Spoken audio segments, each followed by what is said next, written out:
incarcerated people will be eligible for Pell Grants starting next summer. It'll be the first time in 28 years that prisoners can access that federal funding for higher education. Stephanie Sy has this report for our series, Rethinking College.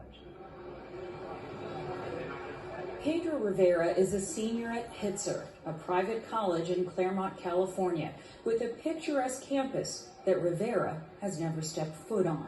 It's not easy. Like, I put in the work and I obsess over the details and I prepare. He's earning his degree while in a medium security prison, the California Rehabilitation Center, more than 20 miles away. I was convicted of multiple counts of bank robbery from incidents that happened in 2005. Rivera has been incarcerated for 16 years. A few years ago, he was watching PBS when his ears perked up.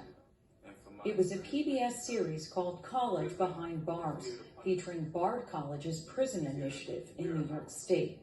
More than anything, after watching this program, that's what I wanted. Like, I signed up for everything I could, and finally, someone saw something in me that I didn't see in myself, and they was like, we're going to give you this opportunity. That's the big thing. 43-year-old Rivera is now just a few classes away from his bachelor's degree. He's part of a pioneering program that brings students inside prison together with students from the outside. Professor Nigel Boyle runs the program. Outside students, traditional students, will learn more from a class taught inside prison than they would in the same class taught conventionally. And similarly, the inside students will learn an awful lot. And it's this learning across often generational difference, as well as obviously the difference in legal status, that is very powerful. The inmates pursuing higher education here get to live in a dedicated section of the facility, the prison equivalent of a college dorm, where there's an exchange of ideas and a common scholastic pursuit. Section 308 is a special place. Textbooks and school supplies litter the bunks. About 48 incarcerated men here are enrolled in higher education courses. We have students in this classroom that are part of the That number may be about to balloon. For decades, Pell Grants, federal financial aid to help low-income students pay for college, were off limits for incarcerated men and women. It was a vestige of the controversial crime bill sponsored by then Senator Joe Biden and signed by President Clinton in 1994. But that ban is being lifted next year. The reintroduction of federal student aid through Pell Grants is going to be transformative. Margaret DeZerica is a researcher at the Vera Institute of Justice. With the new law, all people in prison are going to be eligible for Pell regardless of the conviction type or sentence length, which is huge. In the criminal justice reform field, we rarely see this type of victory that is inclusive of everybody who's incarcerated. Some 500,000 incarcerated people will be able to apply for a Pell Grant next year, aid that will allow them to earn a college degree before being released from a prison like this. Research by the RAND Corporation has shown that providing prison education reduces recidivism by 43%. And DeZerica says it also addresses deeper inequities. There's so many reasons that these college programs are important. There's a very strong argument to be made for racial disparities in terms of who is impacted by the justice system, who is left behind from our education system. One of those left behind was Kenny Butler. He describes middle school in Watts when he was a kid. It was a gang factory pretty much.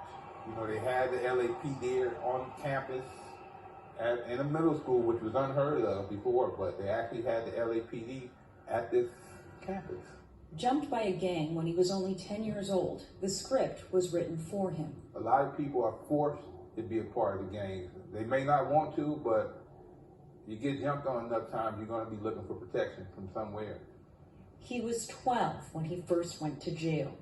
In June of last year, at 48, he was released early from the California Rehabilitation Center, having spent 15 years in prison for the charge of aiding and abetting homicide. Reading was the way to break up that time, break up the monotony of prison. And so they just fell in love with it, start studying etymology and realizing the origins of words and things like that.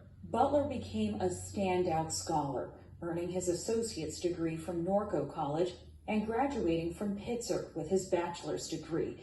He was one of the first Inside Out students. A lot of us doubt ourselves in that space, if we're really educated or not. And so to sit inside a classroom with, with liberal arts professors and students from around the world, and it does something for you. It builds confidence in yourself. And so that's the difference, I believe. He recently won a prestigious Fulbright scholarship for research on a Ugandan prison. He's never been out of the country. Prison administrators say stories like Kenny's prove what incarcerated people are capable of, if given the chance. All of a sudden, you learn that skill and you can catapult forward. Shannon Swain runs the education department in the California Department of Corrections and Rehabilitation Office.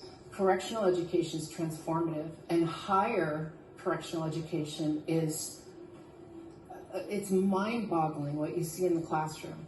So I believe correctional education is a big key component to public safety.